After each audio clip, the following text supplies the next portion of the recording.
요한복음 5장 19절에서 29절까지입니다. 우리 남궁한 자매 읽어주시겠어요? 그러므로 예수께서 그들에게 이르시되 내가 진실로 진실로 너희에게 이르노니 아들이 아버지께서 하시는 일을 보지 않고는 아무것도 스스로 할 수 없나니 아버지께서 행하시는 그것을 아들도 그와 같이 행하느니라. 아버지께서 아들을 사랑하사 자기가 행하시는 것을 다 아들에게 보이시고 또 그보다 더 큰 일을 보이사 너희로 놀랍게 여기게 하시리라. 아버지께서 죽은 자들을 일으켜 살리신 같이 아들도 자기가 원하는 자들을 살리느니라. 아버지께서 아무도 심판하지 아니하시고 심판을 다 아들에게 맡기셨으니 이는 모든 사람으로 아버지를 공경하는 것 같이 아들을 공경하게 하려 하심이라. 아들을 공경하지 아니하는 자는 그를 보내신 아버지도 공경하지 아니하느니라.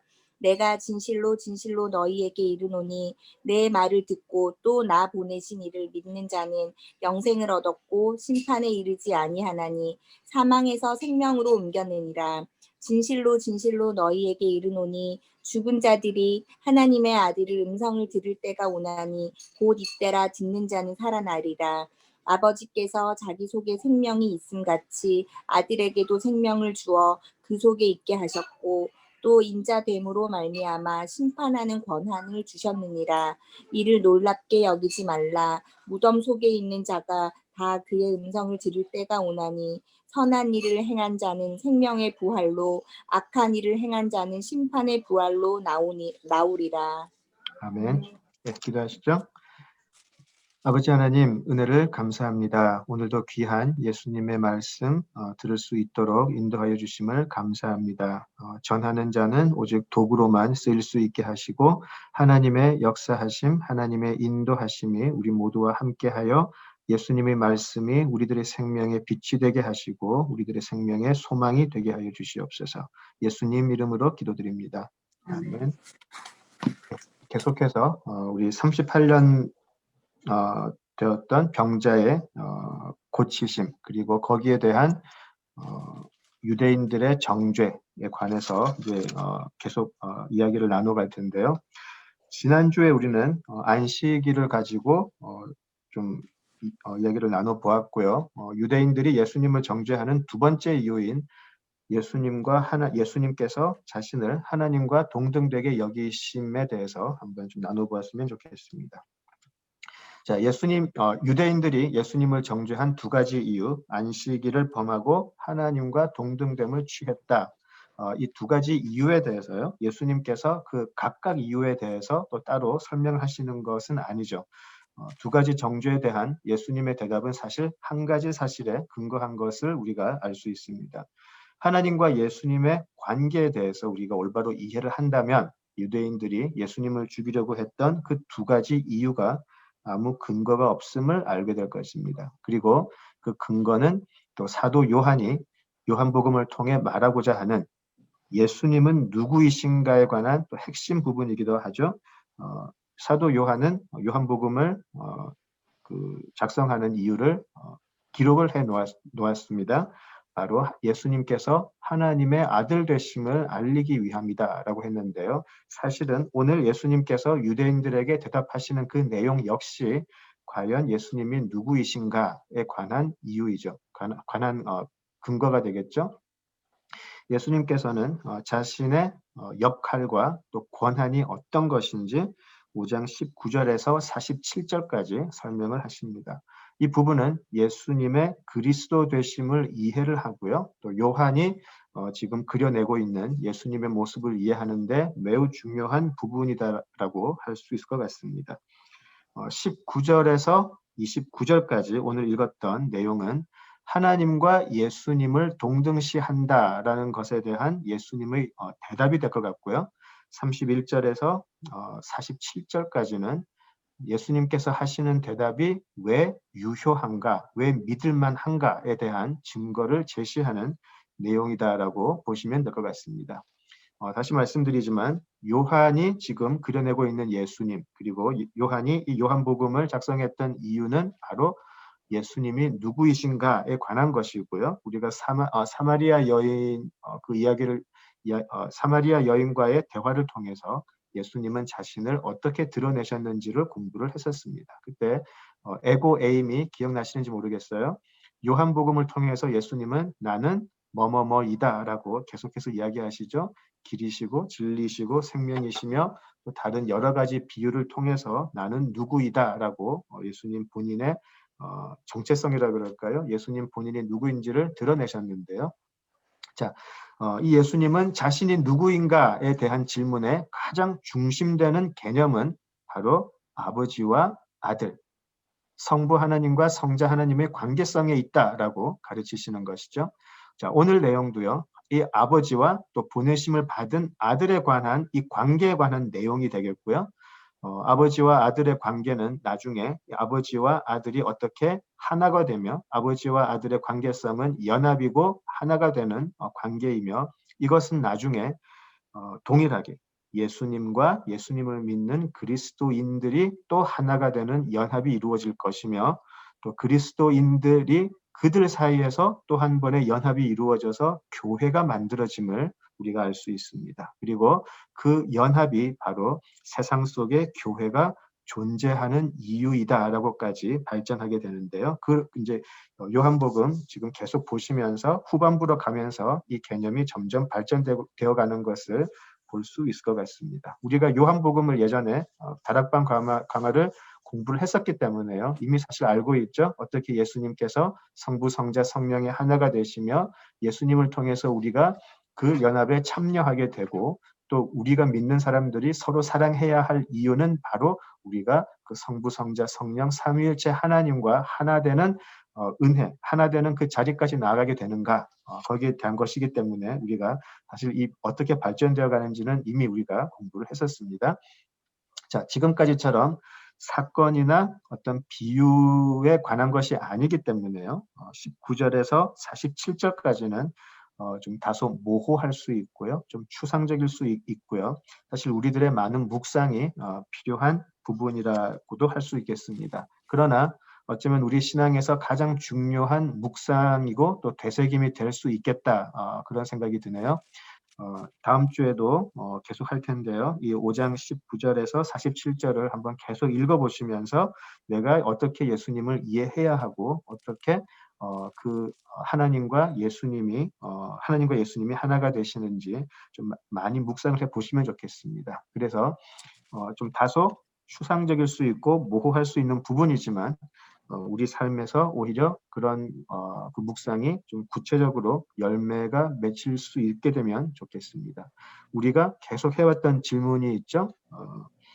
히브리서부터 시작해서 우리가 예수님만으로 충분합니까? 라는 질문을 계속 해오고 있는데요. 가장 중요한 것은 이것이죠. 예수님만으로 충분하려면 우리는 예수님이 누구이신가를 제대로 알아야 하는데요. 거기에 관한 중요한 그 클루를 중요한 어떤 그 힌트가 여기 나와 있다고 생각이 됩니다. 자, 오늘은 19절에서 29절 내용을 공부해 보겠습니다. 자, 19절에서 29절 우리 읽었던 내용을 종합적으로 보자면은요. 두 가지가 나와 있어요. 하나는 예수님의 어떤 기능적인 면이 나와 있어요. 기능적인 면이다라고 하면 예수님의 어떤 역할이라고 할 수 있겠죠. 어떤 일을 하시는 분이신가 기능적으로. 또 하나는 관계적인 모습이죠. 과연 그런 일을 하는 사람이 누구와 어떤 관계에 놓여 있는가. 그런 두 가지 모습을 우리가 볼 수 있어요. 기능적인 면과 관계적인 면을 볼 수 있는데요. 자, 이 부분에서 우리가 오늘 읽었던 내용에서 나오는 기능적인 면은요. 한국말로는 대리인이라 그럴까요? 에이전트의 모습을 하고 있죠. 에이전트의 모습이 있어요. 이 에이전트라고 하는 것은 나 대신 누군가가 나의 모든 권한을 가지고 내가 해야 할 어떠한 모든 결정을 대신해 주는 사람을 우리가 보통 에이전트라고 하죠. 기능적으로 보자면 예수님은 지금 하나님의 에이전트의 모습을 하고 있어요. 그죠? 자, 그런데 예수님은 기능적으로 보았을 때는 에이전트의 모습, 대리인의 모습을 하고 있지만 거기서 한 발 더 나아가서요. 그런데 그 대리인이 바로 아버지의 아들이다라고 하는 관계가 드러나는 것이죠. 기능적으로는 에이전트의 모습, 대리인의 모습을 하고 있지만 관계적으로는 아버지와 그 사랑하는 아들의 모습이다. 그것이 오늘 우리가 읽었던 19절에서 29절의 내용이 되겠습니다. 다시 한번 되새겨 보시면은요. 19절에서 29절의 내용은 예수님은 어떤 일을 하시나 아버지께서 보여주신 일만 하시고 행하신 일만 한다라는 것이죠. 절대로 그 범위를 넘어가지 않고요. 그래서 예수님이 하신 일은 아버지께서도 하시는 일이 되는 것이고요. 아버지께서 하시지 않은 일은 예수님도 하시지 않는다. 그런 내용도 있었고요. 또 아버지께서 죽은 자를 살리신 것 같이 예수님도 자신이 원하시는 것을 살리신다. 아버지께서 살리셨으니까 아들도 살린다. 아버지의 심판의 권한도 아들인 예수님께 모두 주어졌다. 그죠? 예수님을 반대로 예수님을 공경하면 하나님을 공경하는 것으로 인정이 된다. 반대로 예수님을 거부하면 하나님을 거부하는 것으로 간주가 된다라고도 볼 수 있을 것 같고요. 예수님의 말을 듣고 그 말을 믿으면 아버지를 믿게 되는 것과 동일한 것이 되어서 생명을 얻게 된다. 그렇죠? 아버지께 생명이 있듯이 아들에게도 생명이 있다. 이런 내용들이었죠. 자, 이런 내용을 가지고 다시 한번 우리 38년 그 병자의 고치심과 유대인들의 정죄함, 그죠? 그런 것들을 한번 이런 예수님의 기능적이며 또 관계적인 면을 가지고 38년 병자를 고치신 것을 한번 더 되새겨 보도록 하겠습니다. 자, 예수님께서 지금 이야기했던 예수인의 대리인됨, 그죠? 그것을 가지고 본다면 예수님께서 안식일에 병자를 고치셨다는 것은 어떤 뜻이 되죠? 예수님은 아버지께서 하시는 일만 하신다고 했으니까, 그죠? 아버지께서 병자를 고치셨으니까 예수님도 병자를 고치신 것이고요. 하나 더 나아가서 아버지께서는 안식일에도 일을 하셨으니까 나도 일을 한다라는 것이 성립이 되죠. 만약에 유대인들이 생각하듯이 하나님께서 그런 식으로 기계적인 안식, 무조건 일을 안 하신다라는 기계적인 안식을 하셨다면 예수님도 하지 않으셨겠죠. 그죠? 분명히 예수님은 자신이 아버지께서 하신 일들을 보고 그 일들만 하신다라고 하셨으니까요. 자, 그런데 예수님께서 그 맥락으로 보면 예수님께서 안식일에 병자를 고치셨다라는 것은 아버지도 안식일에 일하신다라는 의미가 되죠. 그죠? 자, 또 한 발 나가 볼까요? 그렇다면 아버지께서 일을 하셔서 나도 일을 했는데 나를 보고 지금 안식일을 어겼다고 나를 정죄하는 것은 누구를 정죄하는 것이 될까요? 아버지를 정죄하는 것, 바로 하나님을 정죄하는 것이 되죠. 누가 지금 신성모독을 하고 있는지를 예수님께서 분명하게 보여주고 계시는 부분입니다. 예수님을 공경하지 않고 정죄함은 바로 그 일을 똑같이 행하시고 예수님도 하게 하신 하나님께 대드는 것이 되죠. 하나님을 공경하지 않는다라는 의미가 되는 것입니다. 자, 하나님께서는 말씀을 육신으로 보내셔서 우리에게 구원을 보이시고요. 또 살리고자 하셨죠. 그래서 그 말씀은 육신으로 오셔서 그 일들을 다 행하고 계시는 것입니다. 자, 그런데 이 에이전트는 바로 알고 보니 아버지의 아들이었다라는 것이죠. 자, 어떻게 알죠? 자, 25절 가볼까요? 오늘 읽었던 3장 25절을 보시면은요. 진실로 진실로 너희에게 이르노니 죽은 자들이 하나님의 아들의 음성을 들을 때가 오나니 언제인가요? 곧 이때라 라고 이야기하셨어요. 하나님의 음성을 들을 때가 오는데 바로 지금이다라고 이야기하시는 것이죠. 그렇죠? 그래서 하나님께서 하나님의 일을 이 땅에서 사망의 땅에서 대신 행할 대리인을 보내주셨는데 너희들은 그 대리인이 너희들은 그 대리인이 하나님의 아들임을 알아야 한다라는 것이죠. 너희들은 지금 너희들은 하나님의 아들의 음성을 들을 때가 올 것인데 그것이 바로 지금이다. 바로 예수님께서 사역하고 계시는 지금이다라고 이야기하시는 것이죠. 그래서 너희들은 지금 아버지의 일만 행하는 하나님의 아들의 음성을 듣고 있는 것이다라고 분명하게 이야기를 하시는 것이죠. 자, 19절, 20절을 보시면은요. 19절, 29절을 보시면 기능적인 어떤 에이전트, 그 대리인의 모습이 쭉 나와 있는데요. 자, 21절부터 보시면 이 아들의 권한과 역할이 매우 다르게 나와 있어요. 매우 다르다기보다 놀랍게 나와 있어요. 그러니까 단순히 주인의 명령을 행하는 종의 역할이 아니고요. 주인이 뭘 시켜서 주인이 무엇을 시켜서 그것을 대신 행하는 종이나 다른 어떤 그런 대리인의 모습이 아니고요. 21절부터 나오는 이 대리인이 가진 권한과 역할은 우리가 생각하는 일반적인 대리인의 권한을 뛰어넘는 것이죠. 왜냐하면 21절부터 무슨 말이 나오냐면 죽은 자를 살린다 그러고요. 사람을 심판할 권리까지 있다라고 이야기를 하시기 때문입니다.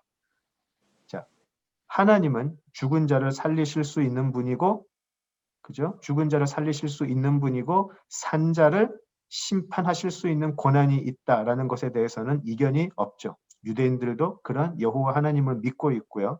그래서 거기에 대해서는 이견이 없을 거예요. 자, 그런데 21절부터는요. 그 하나님이 가지신 유일한 하나님이 가지신 그 놀라운 죽고 살리시는 권한이 아들에게도 있다라는 것을 지금 이야기를 하세요. 그렇다면 그 아들은 지금 신적 권위가 있는 것을 분명히 하시고 그 신적 권위가 어디서 왔는가? 바로 아버지께로 왔음을 이야기하는 것이죠. 죽음을 이길 수 있는 그런 신적인 권위 또 능력이 없이 어떻게 다른 죽은 자를 살릴 수 있겠냐는 것이죠. 자, 죽은 자를 살리는 권세와 더불어서 또 하나님의 심판도 아들에게 주어졌다라는 것입니다. 사람이 하나님을 대신해서 심판을 할 수가 없죠. 왜냐하면 하나님 앞에서는 모두가 죄인들이기 때문에 죄인이 죄인을 심판할 수 없죠. 물론 구약에서는요. 모세가 이스라엘을 판결하는 권한은 있었어요. 그죠? 모세가 이스라엘 사람들 사이에 일어났던 많은 문제들을 해결했던 것을 우리가 볼 수 있지만 그렇지만 모세를 하나님의 아들이다라고 이야기하지는 않죠. 그를 신으로 보지는 않았어요. 하나님의 대리인으로서 이스라엘을 다스리는 자였지만 그를 신으로 보지는 않았죠.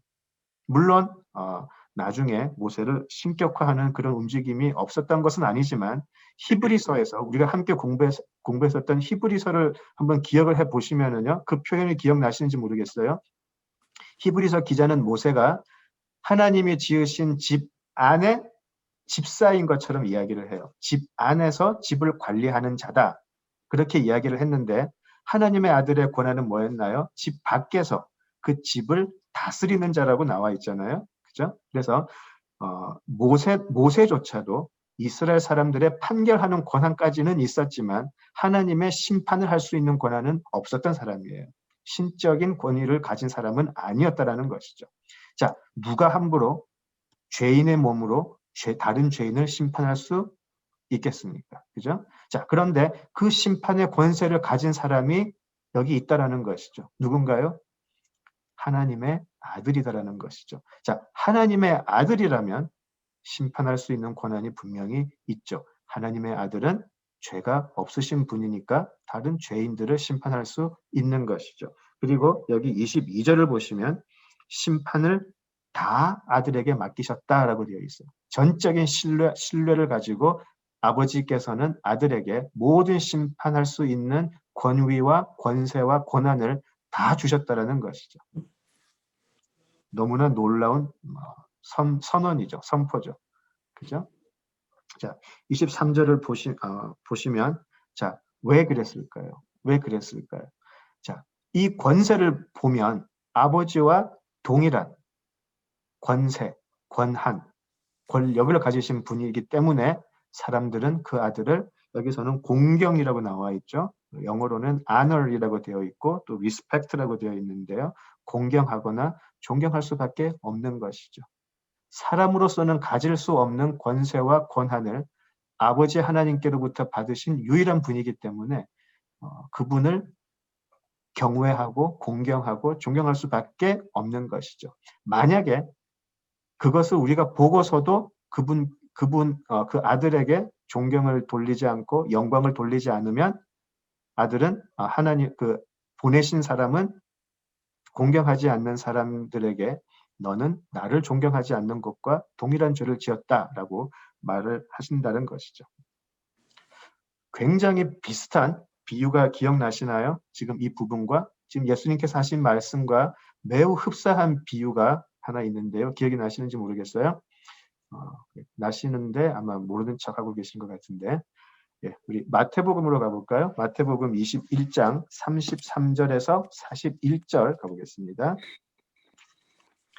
예, 마태복음 21장 33절에서 41절 한번 보시죠. 예, 21장 33절에서 41절입니다. 예, 우리 김경숙 집사님 읽어주시겠어요? 다른 한 비유를 들으라.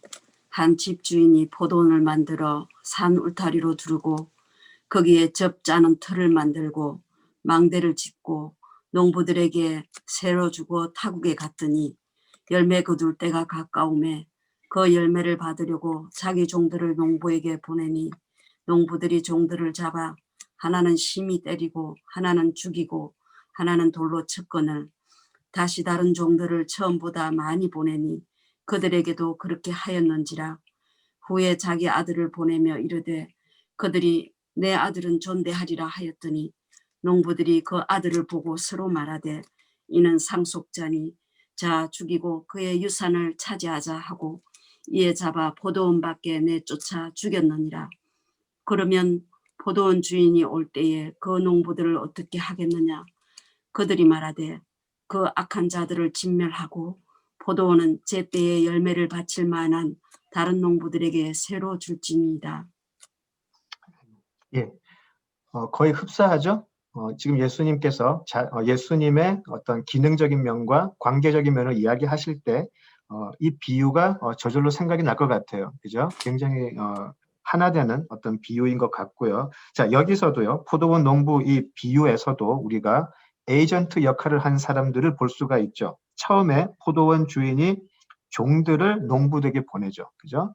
그 열매를 받기 위해서 자신의 종들을 농부들에게 보냈는데 이 종들은 이 주인을 대신하는 대리자였죠. 그죠? 대리인들이었죠. 자, 대리인이었지만 농부들은 오히려 그를 죽이고 돌로 치고 그랬다는 것이죠.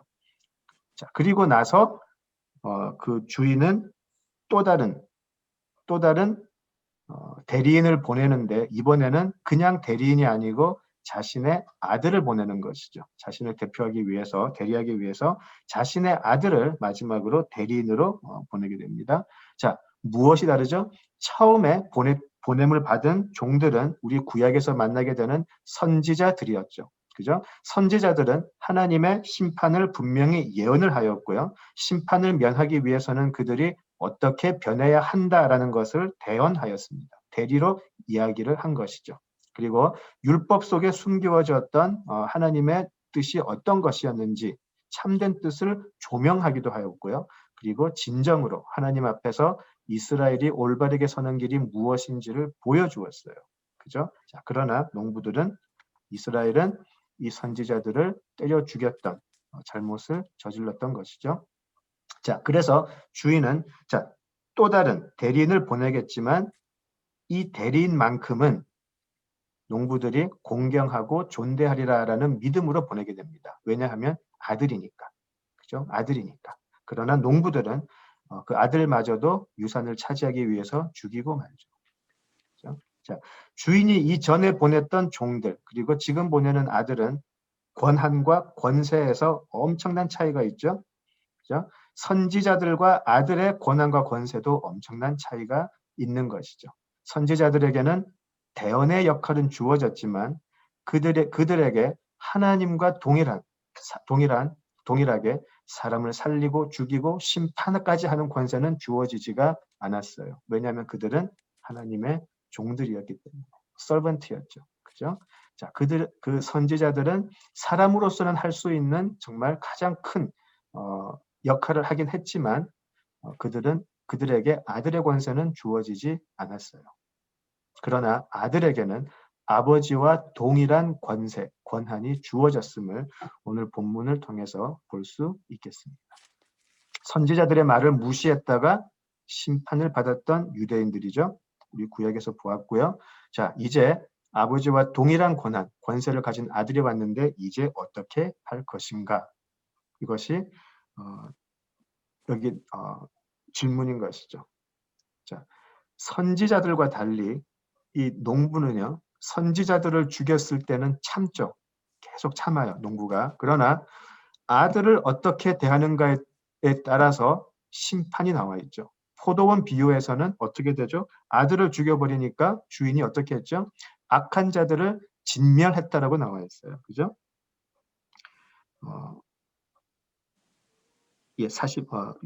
21장 41절에 나와 있죠. 악한 자들을 진멸하고 다른 농부에게 세줄 것이다. 악한 자들을 진멸한다라고 나와 있죠. 그죠? 자, 이것이 하나님의 심판이에요. 그죠? 아들까지도 알아보지 못한다는 것은 내 상속자인 아들을 죽인다는 것은 나를 공경하지 않는 것이고 나를 무시하는 것이고 나에게 반항하는 것이니까 내가 이 악한 농부들은 진멸해 버리겠다라고 하는 것이 하나님의 심판이고 하나님의 진노가 되겠죠. 그죠? 자, 다시 오늘 우리 본문으로 돌아와 보겠습니다. 요한복음 5장으로 돌아와 보죠. 23절, 24절을 이렇게 보시면 이제 사람들에게 마지막 기회가 주어집니다. 아들이 오고요. 아들이 누구인지를 알아보고 아들이 말하는 것을 믿고 그래서 참으로 아버지께서 보낸 자가 맞다라고 한다면 그들에게는 심판에 이르지 않는 생명으로 옮겨지는 은혜가 주어질 것이다 라고 24절에 말씀을 하십니다.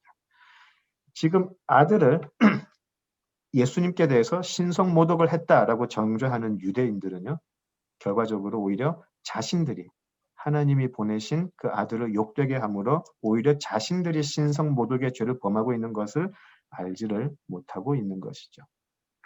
기능적으로는 다시 말해서 기능적으로는 에이전트의 역할을 하지만요. 선지자들이 하나님의 음성을 대신해서 외쳤던 것처럼 기능적으로는 대리인의 역할을 하지만 근본적으로 예수님은 에이전트 이상의 대리인 이상의 관계적으로 다름을 가지고 오신 것이죠. 종이 주인을 대신해서 온 것이 아니고 아들이 아버지를 대신해서 온 것이다라는 것이죠. 이것이 요한이 지금 요한복음서를 통해서 우리에게 던지는 매우 중요하고 핵심적인 기독론이다라고 할 수 있겠습니다. 24절에서 27절을 이렇게 보시면은요. 자, 엄청난 선언이 나와 있어요. 24절에서 27절을 보시면 예수님의 아들 되심을 믿고 하나님의 아들 되심을 믿고 예수님으로 하여금 아들로서 이 세상에 보내신 것을 믿는 사람들에게는 심판이 없다고 선언을 하세요. 누가 이런 선언을 할 수 있을까요? 하나님의 심판이 있다 없다라고 누가 함부로 이야기를 할 수 있을까요? 나에게 나오는 사람들은 더 이상 심판이 없고 생명을 가지게 된다라고 하시는 선언은 엄청난 것이죠. 그렇죠? 오직 아버지께서는 오직 아들에게만 그런 권세를 주셨다라는 것입니다. 아들의 음성을 듣고 반응하는 자는 하나님 그 보내신 아버지에게 반응을 하는 것과 동일한 것이다라고 하는 것이죠. 그렇죠? 24절 마지막에 심판에 이르지 아니하나니 사망에서 생명으로 옮겼다라는 종말론적인 선언을 해버리시는 거예요. 모두가 사망에 있는데 누구는 예수님이 오실 때 누구는 사망에 있고 누구는 생명에 속해 있고가 아니죠. 우리는 종종 그런 착각을 하게 되는데요. 종종 그런 착각을 하는데 누구는 사망에 있고 누구는 생명에 있는 것이 아니었었죠. 예수님께서 오신 그때 모두가 사망에 있었죠. 모두가 사망에 있었어요. 종교 지도자들은 자신들은 생명에 있었다라고 생각했을 거예요. 율법을 지켰고 열심히 하나님을 섬겼다라고 생각을 했지만 예수님께서 보셨을 때는 그들은 모두 사망에 있던 사람들이에요. 자, 그 사망의 세상에서 영원한 사망, 사망의 세상을 살고 있었던, 말이 좀 재밌죠? 사망의 세상을 살고 있었던 그들이 영원한 사망으로 달려가는 것, 그것이 우리가 살고 있는 세상이다라는 것이죠. 우리가 살고 있는 세상은 죽은 자들이 영원한 사망을 향해서 달려가는 곳, 이것이 세상이죠.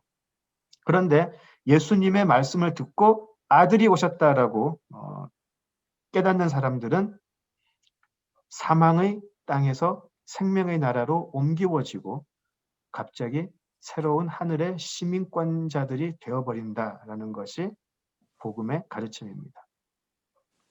아들을 믿는 자에게는 생명이 아들을 통해서 주어지고 마땅히 받아야 할 심판이 면제된다라는 것이죠. 24절에서 내 말을 듣고 또 나 보내신 이를 믿는 자 그들이 영생을 얻는다고 하십니다. 아들의 말을 듣고 과연 아버지가 그 아들에게 모든 권한을 주어서 이 땅에 보내셨음을 믿는 것이죠. 또한 아들을 통해서 아버지를 더 믿고 신뢰하게 되는 자들이기도 하겠죠. 아들을 통해서 아버지를 보는 자들, 아들을 통해서 아버지를 보는 자들, 바로 예수를 통해서 하나님을 보는 자, 우리들이죠.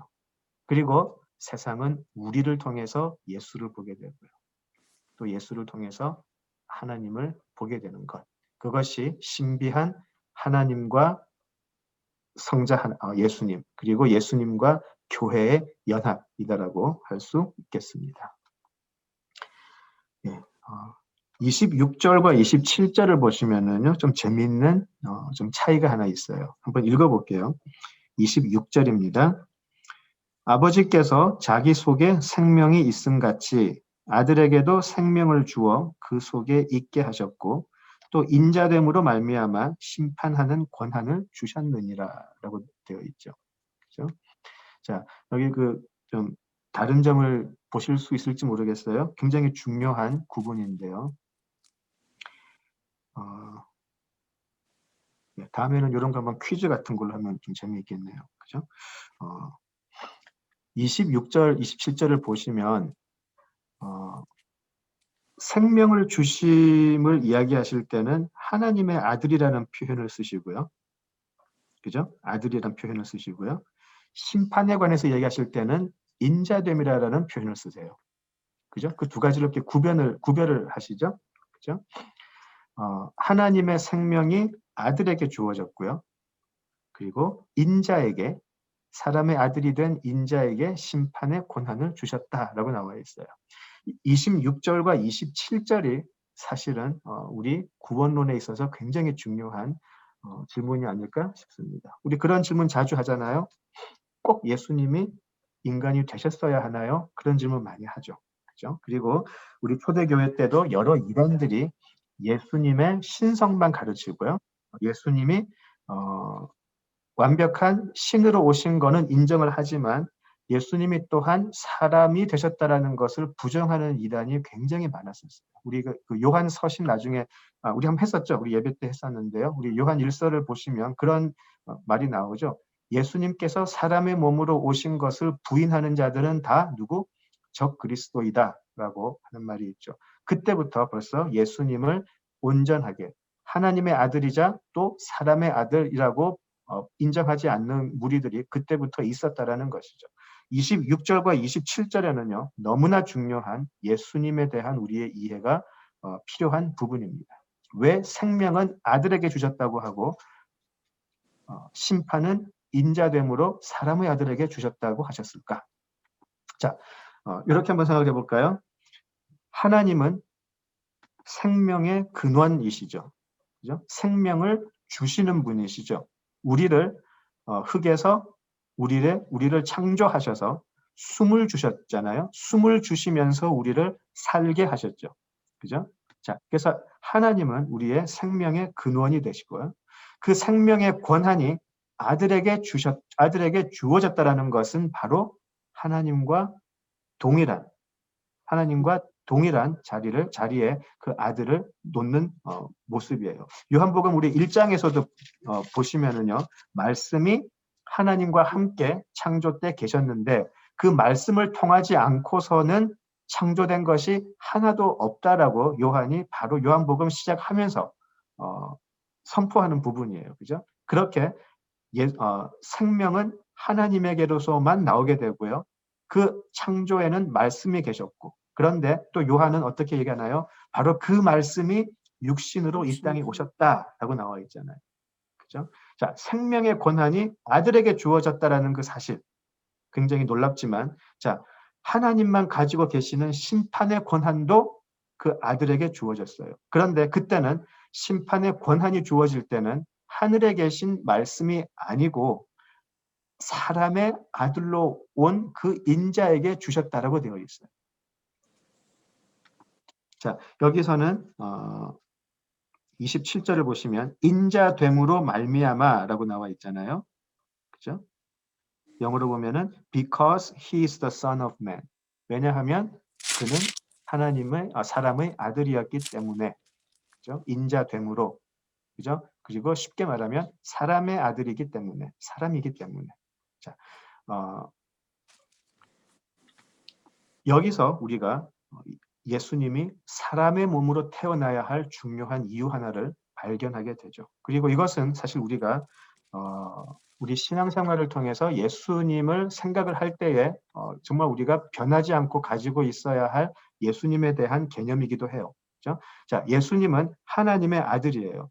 생명을 주시는 26절, 생명을 주시는 부여하시는 하나님의 아들이기 때문에 예수님은 죄가 없으신 분이죠. 그죠? 죄가 없으시고 모든 창조를 그분을 통해서 모든 창조가 그분을 통해서 하게 되었는데 그분이 육신을 입어서 사람으로 오셨다라는 거죠. 왜 오셨을까? 왜냐하면 누군가가 이 사람들을 대표해서 모든 대가를 치러야 했는데 신이 그것을 대신 받을 수는 없죠. 신이 대신 사람의 죄를 받을 수는 없어요. 누군가가 사람을 대표했어야 하는데 그 대표하는 사람이 만약에 죄가 있다면 그 사람은 자기의 죄 때문에 죽는 것이지 다른 사람의 죄를 대속할 자격은 없는 것이죠. 이 부분이 굉장히 헷갈리는 부분이고 우리가 오해할 수 있는 부분이지만 예수님은 우리가 완벽한 하나님의 아들, 완벽한 신이었지만 또한 완벽한 아들이어야 하는 이유가 바로 여기에 나와 있는 것이죠. 만약에 예수님이 사람의 몸으로 오실 때 죄를 입고 오셨다면 예수님의 십자가의 죽음은 자신의 죄로 인한 사망이지 남들을 구원할 수 있는 능력이 사라져버리죠. 예수님은 완벽한 신성을 안고 계신 하나님의 아들이었지만 동시에 사람의 아들이었기 때문에 죄가 없이, 자신은 죄가 없지만 다른 모든 사람을 대속하는 능력이 주어질 수 있었던 것이죠. 자, 그래서 예수님은 아들이 육신을 입고 사람의 아들이 되어 사람을 대표해서 모든 죄의 형벌을 감당해야 했어요. 사람을 대표해서 하나님의 진노를 감당하셔야 했던 것이죠. 천사가 할 수 없었고요. 그죠? 히브리서에서 분명히 이야기하죠. 천사가 할 수 없는 부분이고요. 짐승이 대신할 수 없었어요. 그렇게 많은 짐승의 제물을 드렸지만 그 짐승이 대신할 수 없었어요. 조금이라도 흠이 있는 사람도 할 수가 없었다라는 것이죠. 하나님의 심판이 만약에 임하면, 하나님의 진노가 우리에게 임하면 누가 그 진노를 피해갈 수 있을까요? 로마서 8장에서 보듯이 의인은 하나도 없고, 그죠? 그의 앞에서 의롭다 하심을 얻을 육체가 하나도 없다라고 나와 있습니다. 자, 그래서 하나님께서는 심판의 권한을 그 사람의 아들에게 주셨습니다. 사람의 아들 예수님은 하나님의 아들이지만 동시에 사람의 아들이 되었기 때문에 우리 가운데서 우리의 죄를 모두 없이 하실 수 있는 분이었다라는 것이죠. 사람의 아들로서 예수님은 자신의 음성을 듣고 믿는 자들에게는 모두 죄를 탕감해 주어서 심판의 자리에서 심판하지 않고 법적인 용어로 기각시켜 주시는 권한이 생긴 것이죠. 어떻게요? 내 옆에 있기 때문에, 나에게 나왔기 때문에 나에게 속한 자들에게는 그 하나님의 진노가 임하지 않도록 보호해 주실 수 있는 유일한 분이라는 것이죠. 그래서 예수님의 음성을 듣고 나오는 자들에게는 그들의 모든 하나님께 반역했던 모든 죄악이 그냥 기각되어 버린다라는 것이죠. 그 심판의 권세가 바로 사람의 아들에게 주어졌다라는 것입니다. 죄가 다스릴 수 없는 하나님의 아들이 사람이 되어 사람 모든 인류의 죄를 대속하심. 이것이 복음의 핵심이죠. 그래서 사람의 아들이 된 사람의 아들이 된 이 하나님의 아들에게 나오는 자는 심판을 면할 수 있고요. 그러나 끝까지 예수님께 나오지 않고 자기 자신의 자리를 고집하는 자들은 여전히 사망의 자리에 머물게 되는 거고요. 그죠? 그래서 예수님을 거부하는 자, 그 사람 하나님의 아들이자 사람의 아들을 거부하는 자들은 이미 그들에게 주어진 심판 아래에 그냥 계속 있게 되는 것이죠. 예수님은 심판의 기준이 되었고요. 그 심판의 권한은 오직 그분에게만 있습니다. 어떻게 해요? 그분에게 나아가는 자들은 살고 나아가지 않고 그 자리에 고집스럽게 있는 자들은 심판으로 나아가게 되는 것이죠. 예수님이 오심으로 해서 죽은 자들 중에 은혜를 입은 자들이 그분으로 인해서 구원의 길, 안식의 길로 들어가는 것이 가능해졌다라는 것이죠. 지금까지 열려있지 않던 하나님의 안식으로 가는 길이 이제서야 인자이신 하나님의 아들 예수 그리스도를 통해서 열리게 되었다라는 것입니다. 28절, 29절 이후 그리고 47절까지는요. 우리가 다음 주에 계속하도록 하죠. 다음 주에 계속하도록 하고요. 그래서 우리가 올 한 해 이제 2021년 새해가 시작이 되었는데요. 계속해서 우리가 예수님만으로 충분합니까? 라는 질문을 우리 모두에게 하면서 지금 성경을 계속 공부하고 있는데 과연 우리가 예수님을 어떻게 알고 있는가? 하나님의 아들이시자 사람의 아들이신 예수님을 어떻게 알고 있으며 과연 그 하나님을 그 예수님을 아는 지식이 내가 여전히 어려운 이 시대를 살아가는데 무슨 의미가 있고 나를 어떻게 변화시킬 수 있는가 고민하면서 살아갈 수 있는 한 해가 되면 좋겠습니다. 이미 2020년은 정말 예수님만으로 충분합니까? 라는 질문이 생생하게 다가왔죠. 정말 생생하게 다가왔죠. 그렇지만 우리 2021년 뭐 작년에 비해서 급격하게 뭐가 나아질 것 같지는 않지만 비슷한 상황 속에서도 예수님만으로 충분합니까? 라는 질문에 조금은 더 당당하게 그리고 확신을 가지고 아멘 할 수 있으면 좋겠습니다. 우리가 이런 대답은 우리가 예수님이 누구신지 하나님의 아들이 누구이시며 과연 그 아들을 보내신 하나님은 어떤 분인지를 좀 더 깊이 알아가고요. 또 그 하나님을 아는 지식으로 말미암아 우리도 믿음으로 충분히 살아갈 수 있다라고 하는 그런 믿음이 있으면 좋겠습니다. 그리고 그런 믿음이 우리 스스로에게도 증거가 되고요. 세상에게도 증거가 되고 또 하나님 앞에 우리의 신앙이 증거될 수 있는 그런 한 해가 되면 좋겠습니다. 그런 은혜가 우리 모두와 함께 하시면 좋겠습니다. 자, 우리 같이 기도하실까요?